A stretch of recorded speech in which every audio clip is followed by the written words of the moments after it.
Hi friends, welcome to Telugu defence news. Media రిపోర్ట్స్ని బట్టి Azerbaijan ఇండియాతో ఫ్రెండ్లీగా ఉండే ఒక దేశాన్ని రాయబారిగా పంపి మాకు మీ ఆయుధాలు కావాలని అడిగించింది. ఇండియాతో అజర్బైజాన్ రిలేషన్స్ బాగోలేదు కాబట్టి ఇలా ఇండియాతో సన్నిహితంగా ఉన్న దేశాన్ని పంపింది, కానీ పేరు బయటికి రాలేదు.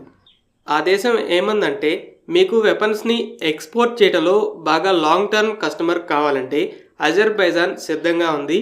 మీరు ఓకే అంటే ఆల్రెడీ అర్మేనియా ఏవైతే వెపన్స్ని కొందో సేమ్ వెపన్స్ని కూడా కొనడానికి సిద్ధంగా ఉందని చెప్పింది. కానీ ఇండియా ఆ రిక్వెస్ట్ని పట్టించుకోలేదు. ఇప్పుడు ఇండియానే అర్మేనియాకి అతిపెద్ద defence supplier.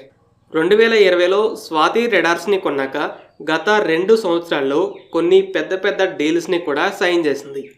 Pinaka rocket launchers, attacks, Kalyani mounted gun system, Akash air defence, అలాగే యాంటీ ట్యాంక్ మిసైల్ డీల్స్ని సైన్ చేసింది. ప్రళయ్, బ్రహ్మోస్ లాంటి మిసైల్స్ కోసం కూడా చర్చలు జరుపుతుంది.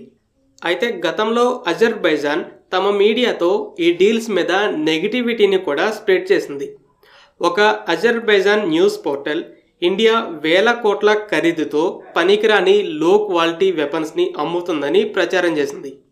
ఇంకొన్ని పోర్టల్స్ అయితే ఇండియా అర్మేనియాకి సప్లై చేస్తున్న వెపన్స్ కంటే మేము ఇజ్రాయెల్, టర్కీల నుండి కొన్న వెపన్సే అడ్వాన్స్డ్గా ఉంటాయి, ఇండియన్ వెపన్స్తో పెద్దగా సమస్య లేదని ప్రచారం చేశాయి. అయితే ఇప్పుడు మాకు కూడా మీ వెపన్స్ కావాలని రాయబారిని పంపింది. అజర్బైజాన్కు వచ్చిన సమస్య ఏంటంటే, నాగర్నో కరాబాగ్ పర్వతాలతో నిండి ఉన్న ప్రాంతం. ఇండియన్ వెపన్స్ హిమాలయస్ని దృష్టిలో పెట్టుకొని, అంటే పర్వతాల్లో ఈజీగా మూవ్ అయ్యేలా, అలాగే తక్కువ టెంపరేచర్స్లో వెహికల్ ఇంజన్స్ పవర్ని కోల్పోకుండా ఇంప్రూవ్ చేసి ఉంటాయి. ఈ వెపన్స్ అర్మేనియాకి బాగా అడ్వాంటేజ్ అవుతున్నాయి. అలాగే ఇప్పటి వరకు అర్మేనియాకి అమ్మిన ఆయుధాలు ఇజ్రాయెల్ ఆయుధాలకి పోటీ ఇస్తాయి, కానీ ఫ్యూచర్లో అమ్మడానికి అవకాశాలున్న ప్రళయ్, బ్రహ్మోస్ లాంటి ఆయుధాలైతే ఇజ్రాయెల్ వెపన్స్పై కూడా అవుట్ పర్ఫామ్ చేయగలవు. ఇలా ఇండియా అర్మేనియాల మధ్య సంబంధాలు స్ట్రాంగ్ అవుతూ వస్తుంటే ఇప్పుడు లాంగ్ టర్మ్ కస్టమర్ అంటే చాలా సంవత్సరాలు మీ నుండే వెపన్స్ని కొంటామని ఆశ చూపించి మన వైపుకు తిప్పుకోవాలని అజర్బైజాన్ ప్రయత్నిస్తుంది. అయితే అజర్బైజాన్, టర్కీ, పాకిస్తాన్ ఈ 3 ఇస్లామిక్ దేశాలు ఒక అలయన్స్లో రిలేషన్స్ని మెయింటైన్ చేస్తున్నాయి. కాశ్మీర్ విషయంలో అజర్బైజాన్, టర్కీలు పాక్ని సపోర్ట్ చేస్తున్నాయి. వెపన్ డీల్స్ కూడా జరుగుతున్నాయి. అజర్బైజాన్ పాకిస్తాన్ నుండి JF-17 జెట్స్ని కూడా రిసీవ్ చేసుకుంది.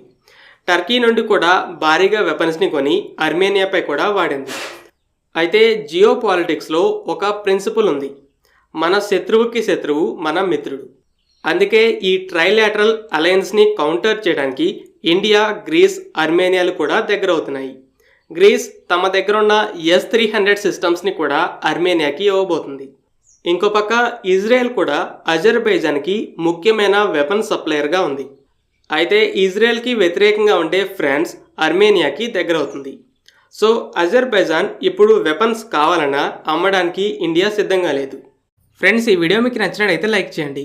అలాగే మరిన్ని ఇంపార్టెంట్ డిఫెన్స్ అప్డేట్స్ కోసం మన ఛానల్ని సబ్స్క్రైబ్ చేసుకోండి.